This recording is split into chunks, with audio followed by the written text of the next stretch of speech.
Yan po. Bagyong Karina. Binaha ang buong Makabebe. Parang dagat na po ito. Malapit na pumasok dito po sa loob. Yan po. Ito po.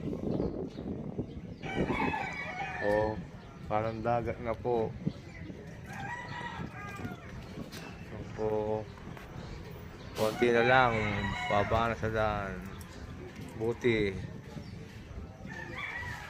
na espalto ulit. Kung hindi, bangka na dumadaan. Yan po. Here in Makabebe only.